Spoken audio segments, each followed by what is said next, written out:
Olá, amigos, tudo bem? Nesse vídeo a gente vai fazer o comentário, de alguns outros exercícios relacionados aí, o segundo lote de questões sobre história da África, tá? Já chamou a atenção de vocês? Você percebeu a quantidade de questões que são cobradas no Enem sobre esse tema? Então nós vamos fazer aqui ao todo 7 questões, e todas elas, com exceção de uma apenas, são questões que caíram nas últimas provas do Enem, ou seja, todas as últimas edições do Enem, pelo menos uma questão sobre história da África, é certeza que vai ser cobrado. Então você vê que é um tema que é recorrente nas provas e é um tema que vale a pena você estudar, beleza? Então vamos lá, número 1, página 37. Acompanhe com o seu livro aí, por favor.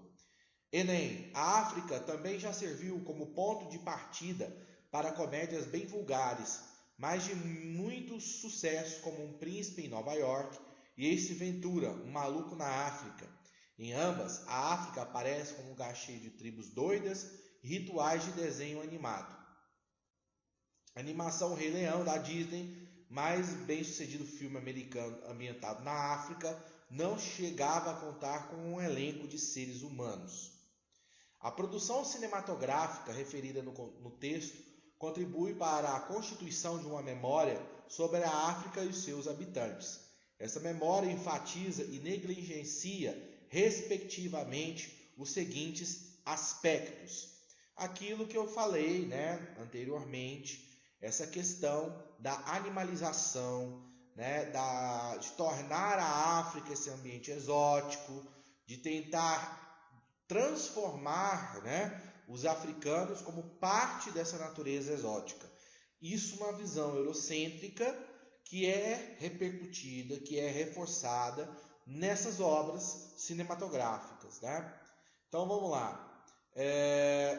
A história e a natureza, o exotismo e as culturas, sociedade e economia, o comércio e o ambiente, a diversidade e a política. Só pode, obviamente, ser a letra B, Então, essa memória enfatiza justamente esse exotismo da cultura africana, como se a cultura africana fosse uma coisa de outro mundo, Bom, questão 3 aí, do Enem, 2015. Nós temos uma música, do Pixinguinha, tá? A canção Iaô foi composta na década de 1930 por Pixinguinha, que é um dos maiores artistas aí do samba, ali no início do século XX, em parceria com Gastão Viana, que escreveu a letra. O texto mistura o português com o iorubá, língua usada por africanos escravizados trazidos para o Brasil. Aquilo que eu falei para vocês.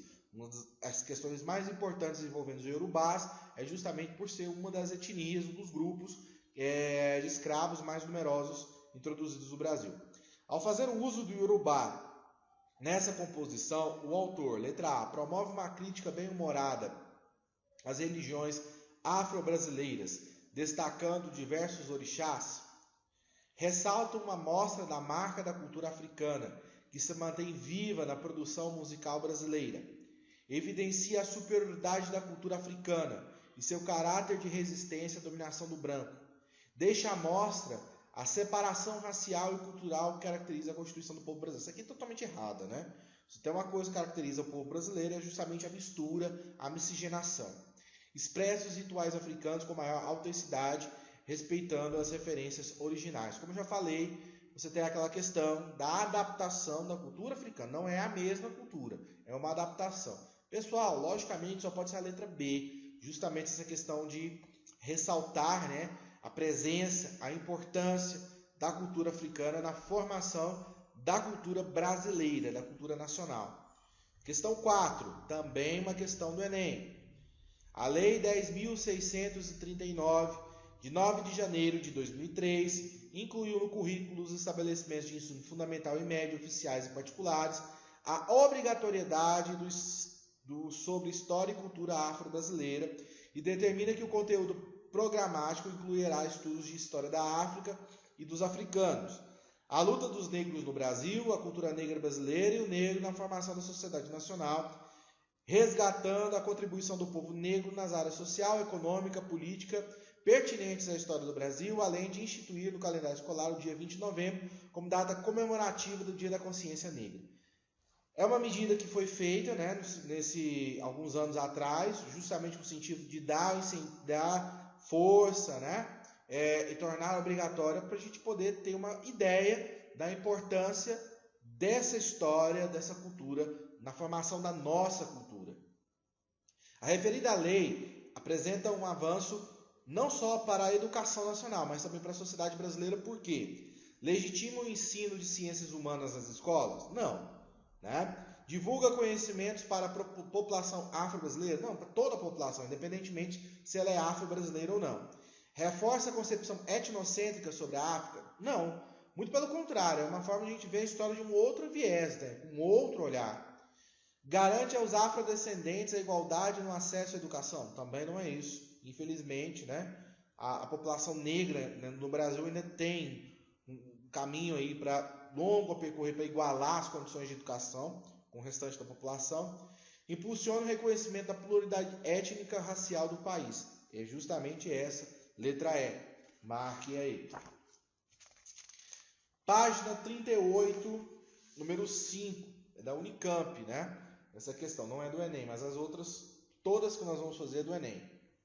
A longa presença de povos árabes no norte da África, mesmo antes de Maomé, possibilitou uma interação cultural e um conhecimento das línguas e costumes, o que facilitou posteriormente a expansão do islamismo. Por outro lado, deve-se considerar a superioridade bélica de alguns povos africanos, como os sudaneses, que efetivaram a conversão e a conquista de vários grupos na região da Núbia, promovendo uma expansão do Islã que não se apoiou na presença árabe.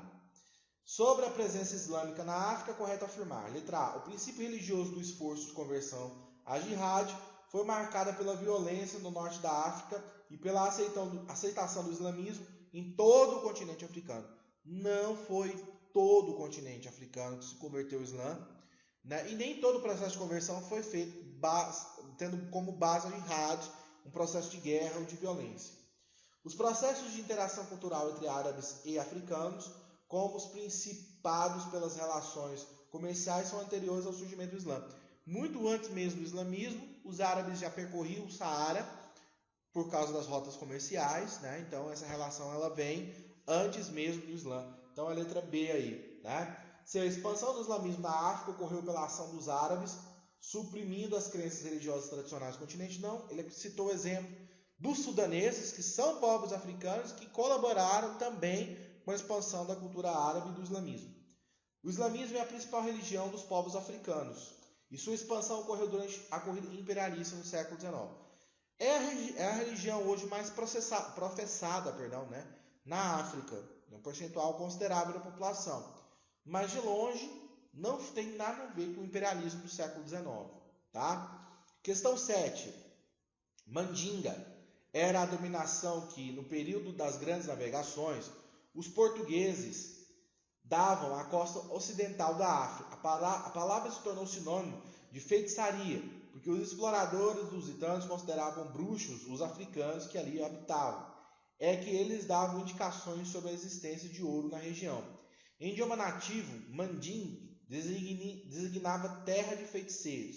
A palavra acabou virando sinônimo de feitiço, sortilégio. No texto, evidencia-se a construção do significado da palavra mandinga, resultado de um contexto sócio-histórico, diversidade étnica, descoberta geográfica, proposição, apropriação religiosa ou contraste cultural. É um contexto sócio-histórico onde houve esse processo de criação, né, dessa palavra. Questão 8. No Império Africano do Mali, no século XIV, Tombuctu foi centro de um comércio internacional, onde tudo era negociado, sal, escravos, marfim, etc. Havia também um grande comércio de livros de história, medicina, astronomia e matemática, além de grande concentração de estudantes. A importância cultural de Tombuctu pode ser percebida por meio de um velho provérbio. O sal vem do norte, o ouro vem do sul, mas as palavras de Deus e os tesouros da sabedoria vêm de Tombuctu. Tombuctu, centro intelectual, acadêmico, cultural, né, civilização Mali, lembrando, né, que essa civilização ela sucedeu à civilização de Gana. Uma explicação para o dinamismo dessa cidade, sua importância histórica para o período mencionado era isolamento geográfico? Não, né? Não é o isolamento. Essa diversidade cultural, essa efervescência se deve a trânsito constante de povos ali.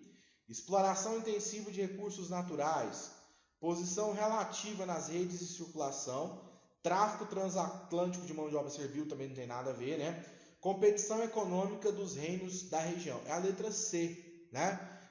Essa cidade ela ficava nas rotas, né? No encontro de rotas importantes ali naquela civilização que garantia essa circulação de pessoas, tornando esse ambiente aí, nessa cidade, um local propício para o desenvolvimento cultural. Questão 9. A África Ocidental é conhecida pela dinâmica de suas mulheres comerciantes, caracterizadas pela perícia, autonomia e mobilidade. A sua presença que fora atestada por viajantes e por missionários portugueses que visitaram a costa a partir do século XV.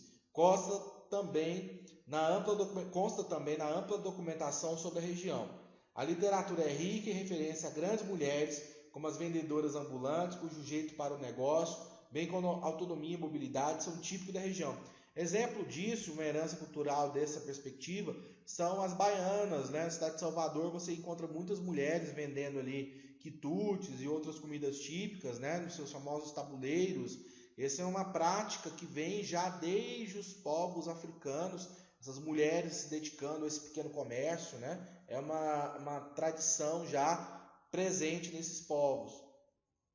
A abordagem realizada pelo autor sobre a vida social na África Ocidental pode ser relacionada a uma característica marcante das cidades do Brasil escravista, nos séculos 18 e 19.